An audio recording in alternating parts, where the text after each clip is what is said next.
বিসমিল্লাহির রহমানির রহিম।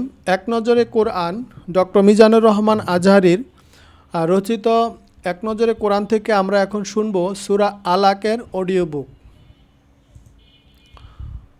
সূরা আলাক তারতিবিল নুজুল অর্থাৎ নাজিলের ধারাবাহিকতায় তথা কোন সূরার পর নাজিল হয়েছে তা বিবেচনায় এটি প্রথম সূরা।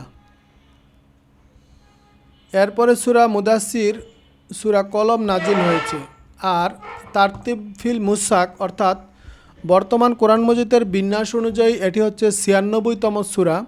এর আগে সূরা ৩, পরে সূরা কদর নাজিল হয়েছে। এক নজরে আলাক মাক্কি যুগের শুরুতে নাজিল হয়েছে। এখানে আয়াত রয়েছে ১৯টি আর সূরা নাম্বার হচ্ছে ৯৬, মাক্কি যুগের সূরা। এ সূরার নামের যে রহস্য, আলাক মানে জমাট বাঁধা রক্তপিণ্ড, মানুষের সৃষ্টির শুরুর ধাপ সেটা। সূরার দ্বিতীয় আয়াতে শব্দটি ব্যবহার করেছে, সেখান থেকে সূরাটির নামকরণ করা হয়েছে সূরা আলাক।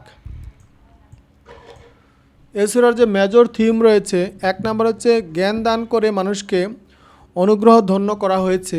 ২ নম্বর হচ্ছে মানুষের সীমালঙ্ঘন। ৩ নম্বর হচ্ছে সীমালঙ্ঘনকারীদের পরিণতি সম্পর্কে আলোচনা করা হয়েছে।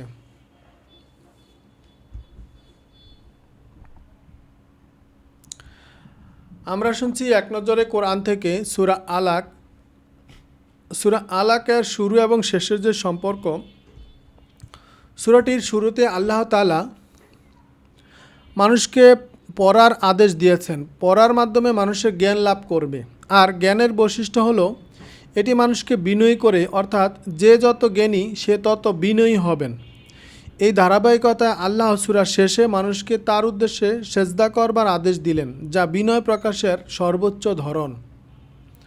অন্য সূরার সাথে এই সূরার যে সম্পর্ক, এই সূরার আগের সূরা, সূরা ৩, যেখানে আল্লাহ তাআলা বলেছেন, আমি মানুষকে সর্বোত্তম গঠনে সৃষ্টি করেছি।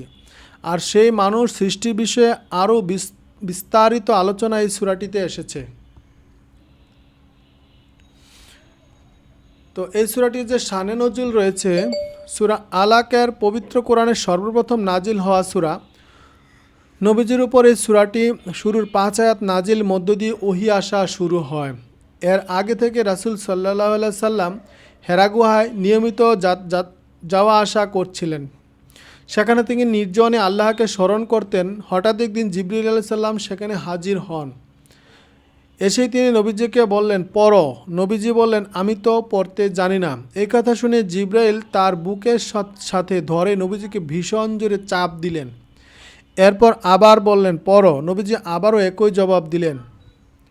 জিবরাইল আবারও একই কাজ করলেন। এমন করে মোট ৩ বার হলো। শেষ চাপ দেওয়ার পর জিবরাইল আলাইহিস সালাম বললেন, পড়ো তোমার রবের নামে যিনি সৃষ্টি করেছেন। আর এভাবেই সূরা আলাকে প্রথম ৫ আয়াত ছোট্ট পরিসরের মানুষকে রবের পরিচয় দেওয়া হয়। এরপর কেটে গেল অনেক দিন। নবীজি তখনও প্রকাশ্যে দাওয়াত দেওয়া শুরু করেননি, তবে আল্লাহর আদেশে মসজিদে হারামে একা একা নামাজ পড়তেন। আবু জাহেল বুঝতে পেরেছিল নবীজি হয়তো নতুন কোনো ধর্ম নিয়ে আসতে যাচ্ছেন, তাই সে নবীজিকে নামাজ পড়তে দিতে চাইতো না। এই ঘটনাকে কেন্দ্র করে এই সূরার বাকি অংশটুকু নাজিল হয়। এটি আলোচনা করা হয়েছে সূরার বুখারীর ৩ নাম্বার, মুসলিম শরীফের ২৯৯৭ নাম্বার আয়াতে। আমরা শুনছি সূরা আলাক, যেটি হচ্ছে এক নজরে কোরআন থেকে বর্ণনা করা হয়েছে। আর এক নজরে কোরআনটি লিখেছেন ডক্টর মিজানুর রহমান আজহারীর। সেগমেন্ট কোনটি? ওহির প্রথম বার্তা হচ্ছে পড়ো, দ্বিতীয় বার্তা হচ্ছে পড়তে হবে যার নামে, ৩ নাম্বার হচ্ছে অহংকারী লোকের স্বভাব এবং পরিণতি। রাসূলের ওপর নাজিল হওয়া প্রথম শব্দটি ছিল পড়ো, অর্থাৎ মানুষের জন্য পড়ো, জ্ঞানার্জন করার জন্য বিকল্প নেই, জ্ঞানার্জনের কোনো বিকল্প নেই। পড়তে হবে যার নামে, মানুষ এমন এক সত্তার নামে পড়বে যিনি মানুষকে সৃষ্টি করেছেন, মানুষকে কলমের ব্যবহার শিখিয়েছেন, যে কলমের লেখনীতে জ্ঞান ছড়ায় প্রজন্ম থেকে প্রজন্ম। ৩ নাম্বার হচ্ছে অহংকারী লোকের স্বভাব ও পরিণতি। অহংকারী লোক আল্লাহর পথে চলতে মুমিনদেরকে বাধা দেয়, এদেরকে আল্লাহ ভীষণভাবে পাকড়াও করবেন। মুমিনরা কখনো অহংকারী লোকদের অনুগত হবে না। ফজিলত, নবী সাল্লাল্লাহু আলাইহি সাল্লাম মুআজ ইবনু জাবাল রাদিয়াল্লাহুকে উপদেশ দিয়েছিলেন, যখন তুমি মানুষের ইমামতি করবে তখন সহজ করবে সূরা শামস, আলা, আলাক, লাইল এই সূরাগুলো দিয়ে নামাজ পড়বে। মুসলিম শরীফ 465 নম্বর আয়াত। কজ অ্যান্ড ইফেক্ট, আল্লাহ মানুষকে সৃষ্টি করেছেন, পড়তেও লিখতে শিখিয়েছেন, তাই সঠিকভাবে সঠিক জায়গায় জ্ঞানকে কাজে লাগিয়ে তার কৃতজ্ঞতা আদায় করা জরুরি। আমরা শুনছি সূরা আলাক। সূরা আলাকের যে গতিপথ রয়েছে এক নজরে কোরআনে, রাসূল সাল্লাল্লাহু আলাইহি সাল্লামের উপর নাজিল হওয়া প্রথম শব্দ থেকেই বোঝা যায় জ্ঞানের সাথে আমাদের সম্পর্ক কতটা গভীর হওয়া উচিত। জ্ঞানের মাধ্যমে মানুষ তার বিশ্বাসকে পাকাপোক্ত করবে, নিজের জীবনের উদ্দেশ্য সম্পর্কে জানবেন। 2 নম্বর হচ্ছে চেতনার উৎকর্ষে ওহীর ভূমিকা। আল্লাহ মানুষকে কলমের ব্যবহার শিখিয়েছেন, এর মাধ্যমে তাদের জ্ঞানের নিয়ামত দান করেছেন, আর এই জ্ঞান সরাসরি তার ওহীর মাধ্যমে এসেছে। 3 নম্বর হচ্ছে নিজেকে স্বয়ংসম্পূর্ণ ভাবা যাবে না, একমাত্র আল্লাহ ছাড়া মহাবিশ্বের আর কেউ স্বয়ংসম্পূর্ণ নয়। মানুষ যখন নিজেকে কারো মুখাপেক্ষী মনে করে না, তখন সে অবাধ্যতার পথে ছুটে। ওহী প্রত্যাখ্যানের পরিণতি, যে বা যারা নিজের ওহী নির্দেশনাকে প্রত্যাখ্যান করে এবং অন্যদেরকেও আল্লাহর পথে চলতে বাধা দেয়, তাদের পরিণতি হবে অত্যন্ত ভয়ঙ্কর।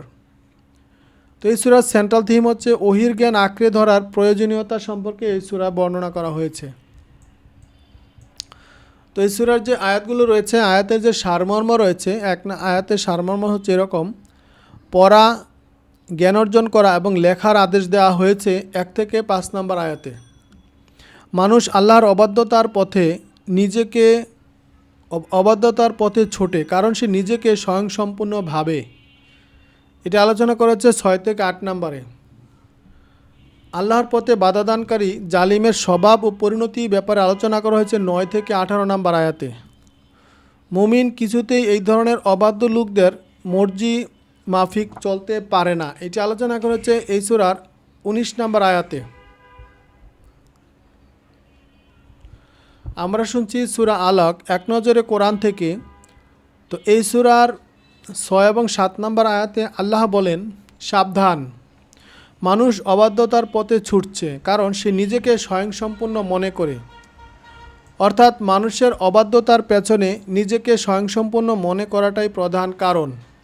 একজন মানুষ যখন মনে করে আমার আর কিছুই প্রয়োজন নেই, তখন সে আল্লাহ থেকে মুখ ফিরিয়ে নেয়, কারণ তার ভাবনা হলো আল্লাহর কাছে আর তার কিছুই চাওয়া নেই, সে কেন শুধু শুধু আল্লাহর কাছে নত হবে। এই চেতনাটা মানুষকে ধ্বংস করে দেয়। প্রকৃত অর্থে মানুষ কোনোদিনই স্বয়ংসম্পূর্ণ হতে পারে না, কেননা মানুষ কোনো অবস্থাতেই চিরস্থায়ী নয়। তথাকথিত স্বয়ংসম্পূর্ণ অবস্থাও পরিবর্তনশীল, আর অবস্থার এই পরিবর্তন ঘটতে থাকে একমাত্র আল্লাহর ইচ্ছায়। তাই নিজেদের চিন্তাধারা পরিবর্তন করতে হবে, আল্লাহর আদেশ নিষেধের সামনে নত হতে হবে। তো এটি আলোচনা করা হয়েছে ইবনে কাসিরের তফসিরের 604 নম্বর আয়াতে। রিফ্লেকশন বা তাদাব্বুর, আল্লাহ তাআলা এক বিশেষ অনুগ্রহ এই যে তিনি মানুষকে কেবল জ্ঞানসম্পন্নই বানাননি, কলমের ব্যবহারও শিখিয়েছেন। তিনি যদি মানুষকে লেখার কৌশল শিক্ষা না দিতেন, তাহলে মানুষের জ্ঞান অর্জন অনেকটা অনর্থক হয়ে পড়তো, কারণ সেই জ্ঞান ছড়িয়ে দেওয়ার কোনো উপায় থাকতো না। মানব সভ্যতার ক্রমাগত বিকাশ অসম্ভব হয়ে পড়তো। এই সূরার 4 নম্বর আয়াতে আল্লাহ তাআলা জানালেন তিনি কলমের ব্যবহার শিখিয়েছেন। সুতরাং আপনার কলম দিয়ে আপনি কি লিখবেন তা খুব ভেবেচিন্তে সিদ্ধান্ত নিন, কারণ আপনার লেখা হয়তো অনেকের কাছে পৌঁছে যাবে। সেই লেখা হয় আলোর পথ দেখাবে, আর নয়তো তিনি যাবেন অন্ধকারের দিকে। তো এটি আলোচনা করা হয়েছে ইবনে মাজাজের 204 নম্বর আয়াতে, আহমদ আল মুসনাদের 10,556 নম্বর আয়াতে। নবী সাল্লাল্লাহু আলাইহি সাল্লাম রাতের নামাজে এত দীর্ঘ সময় দিতেন যে তার পা ফুলে যেত। এটা যে আল্লাহ তাআলার নিকট ভাজন হওয়ার পথ, সূরার শেষ আয়াত থেকে আমরা তা বুঝতে পারি। আল্লাহর উদ্দেশ্য সেজদা করো আর তার নিকট ভাজন হও। এখানে সেজদা দ্বারা উদ্দেশ্য নামাজ, কারণ নামাজ দেখেই বোঝা যায় সে আল্লাহর কতটা কাছের আর কতটা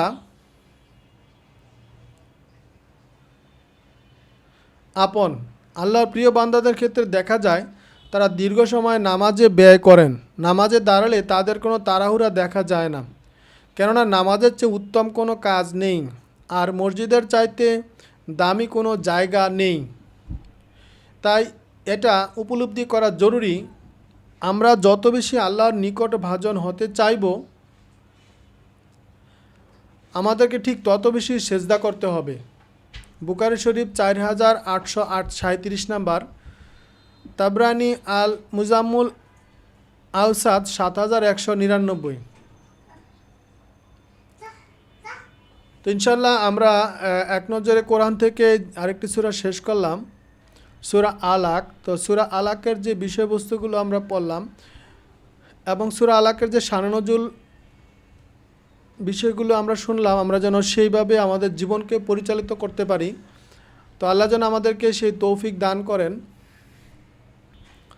তারপরে আমরা যে সূরাটি পড়ব সেই সূরাটির নাম হচ্ছে সূরা